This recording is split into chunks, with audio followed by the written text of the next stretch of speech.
Thank you, Mr. Chairman. Thank you, Senator Kelly. Senator Schmitt, please.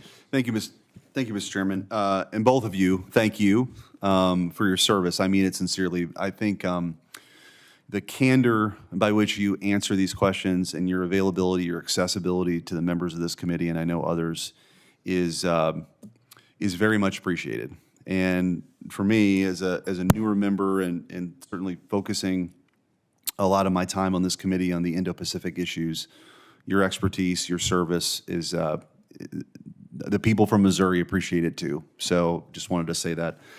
Following up, I feel like Senator Kelly stole the question that I wanted to have.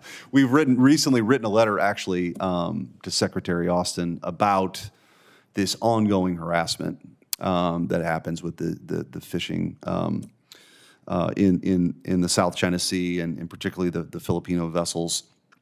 And it just feels like this thing is there's a trajectory to all of this.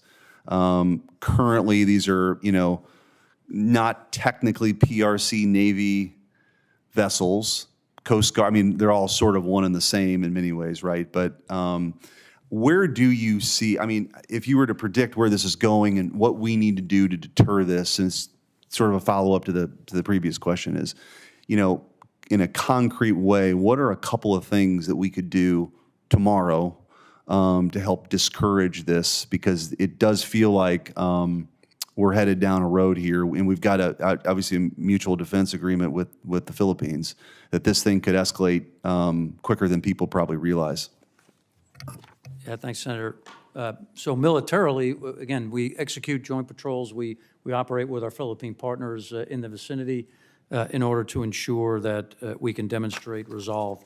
But I've also advocated for a broad set of the global nations to identify and speak out against this belligerent bad behavior that's not in accordance with the international community's interpretation of UNCLOS, and to validate the 2016 tribunal against China's illegal claim that that is Chinese sovereign territory. It is not. So articulating that, and not just from the Philippines, not just from the Philippines and the United States. I'm talking about the EU nations. I'm talking about the UK.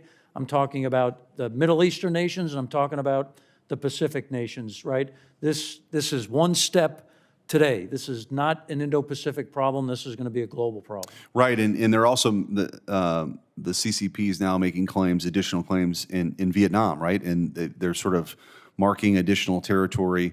Who else do you see sort of, I mean, clearly by China showing their fangs here, there are some folks who maybe didn't want to pick a team are certainly coming our way, which, who else? We got the Philippines, Vietnam. Who are some other, and Australia, of course, in the South China Sea there. Who else do you think is sort of seen this aggression for what it is? Yeah, Senator, first, a comment on your first point. Number one, the United States doesn't ask any nations to choose. We support the rights of all nations to have sovereign territory as defined by law. We support their freedoms, their voice in the international community, where everyone gets an equal voice to be able to articulate their needs and security needs. So that's what we stand for. Again, we're not asking them to pick sides. Yeah, you're not. I know you're not. That said, all of the, right? I've asked for this discussion globally, and I've worked with General Cavoli to help identify this, and we're seeing it from UK and the EU nations. More of them are going to deploy to the Pacific. The ASEAN nations are critically important. The centrality of ASEAN is important to the region. And it's not that they're not seeing it. It's a concern about speaking out and being at risk for follow-on PRC economic coercion and other behaviors that will negatively impact their nation. So the concern is not do they see it, it's will they be able to talk about it. Well, it's certainly my hope that whether it's the Belt and Road Initiative or BRICS, that other countries are seeing this, and the levers that China has then, once they've got their hooks into you, they're real. General, I want to ask you, I know that traditionally there's been, sort of the Korean Peninsula was its own sort of thing. The South China thing was its own sort of thing. I think that we've realized that this is all obviously very interconnected. How do you see this moving forward? Because clearly, what we do, our friends and our allies, and the support that we have in the Korean Peninsula and those strategic alliances that we do have matter, I think, for deterrence with China. How do you see that as a development? And I think you've been a great leader on this point. Thanks, Senator.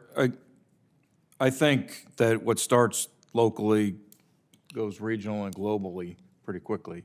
And we're seeing it, there were impacts with COVID, there were impacts with Ukraine, globally that we feel on the peninsula. And, our focus is on protecting the Korean people. As the United Nations commander, it's to maintain the armistice, but it's to react.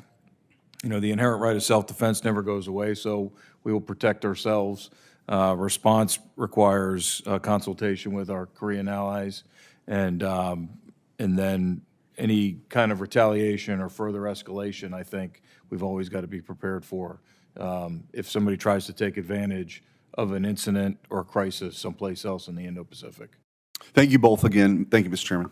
Thank you, Senator. Senator Rosen, please. Well, thank you, Chairman Reed, for holding this hearing. I'd like to thank you, Admiral Aquilina,